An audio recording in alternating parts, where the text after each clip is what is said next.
આગામી હોળી ધૂળેટી તહેવાર અને વર્તમાનમાં રમઝાન માસને અનુલક્ષીને અંજાર પોલીસ સતર્ક બની છે। તહેવારના કારણે બજારોમાં પણ ખરીદીની ભારે ભીડ જોવા મળી રહી છે। આ દિવસોમાં કોઈ અનિચ્છનીય બનાવ ન બને તે માટે પોલીસ અને અલગ અલગ વિસ્તારોમાં પેટ્રોલિંગ કરી રહી છે।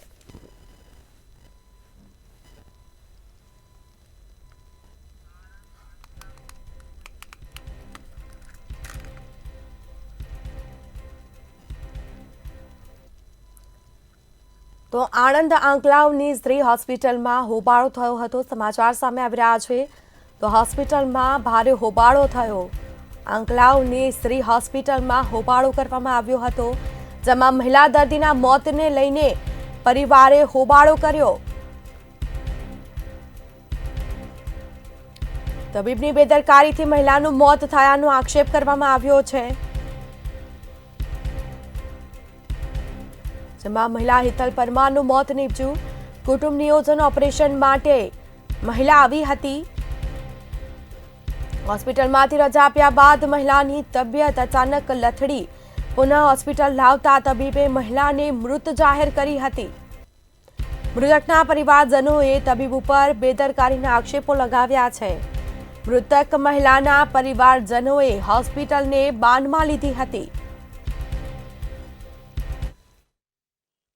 એવા કહ્યા કે સાહેબ આ શા કારણથી આવું બન્યું છે, તો ડાક્ટરે એવું કહ્યું કે ભાઈ મરવાનું હતું તો મરી ગયું, આવું કશું છે નહીં। અને બીજો છોકરો જોડ્યો હતો તેમને વટીને મારવા ડાક્ટરે દંડો લીધો અને વટીને હોમાં થઈ ગયા। મને આને હોમાં થયા એટલે હું આ બચી પડ્યું, ભાઈ એવું ના થાય એટલે સાહેબ મને દંડો વાગી ગયો છે, પગમાં વાગ્યો અહીં સાહેબ।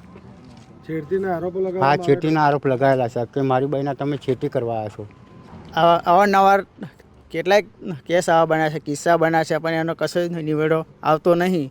સરકારને અમારે એટલી અપીલ કે ન્યાય મળે, અમારા ભાભીને દરેકને ન્યાય મળે, પછી આવા બનાવ બને નહીં। આ ડૉક્ટર વિરુદ્ધ આવી એક્શન લે કંઈક સરકાર, એ અમારી માંગ છે।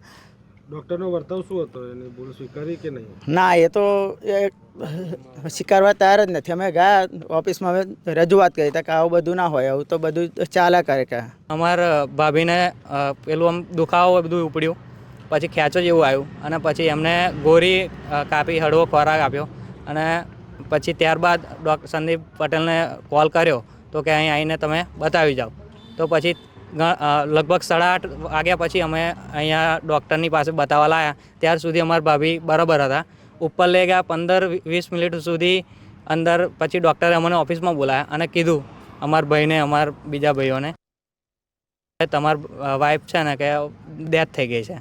ત્યાર પછી અમે અમારા ભાભીને બોડી લેવાની સ્વીકારવાનું ના કહી દીધું કે અમારા ભાઈ અમારે ન્યાય જોશે, એટલે એ માટે અમે રૂરલ પોલીસ સ્ટેશનમાં ફરિયાદ નોંધાવી। આ જે પેશન્ટ વિશેના વિડીયો બધા વાયરલ કરે છે, મારે ત્યાં પેશન્ટ જ્યારે લઈને આવ્યા ત્યારે ઓલરેડી એના પલ્સ કે ધબકારા કશું હતું જ નહીં અને પેશન્ટના સગાનો એવો ફોન આવ્યો તો પેશન્ટને ઉલટી થઈ છે, એટલે મેં એને કીધું કે 108 લઈને આવો, પણ પેશન્ટના સગાએ પેશન્ટને રિક્ષામાં લઈને અહીં આવેલા।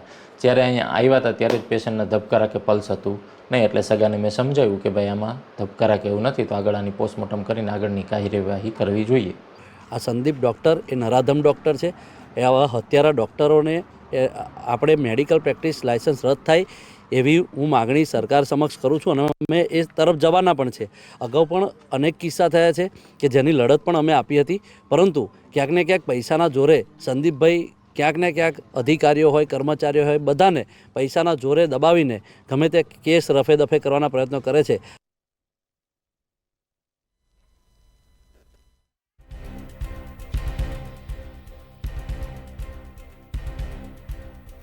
કરી હતી પરિવારજનો દ્વારા હોબાળો કરવામાં આવ્યો હતો હોસ્પિટલમાં, જેમાં આણંદના આંકલાવની સ્ત્રી હોસ્પિટલમાં ભારે હોબાળો કર્યો હતો। પરિવારજનો દ્વારા હોસ્પિટલમાં જઈને તોડફોડ પણ કરવામાં આવી હતી।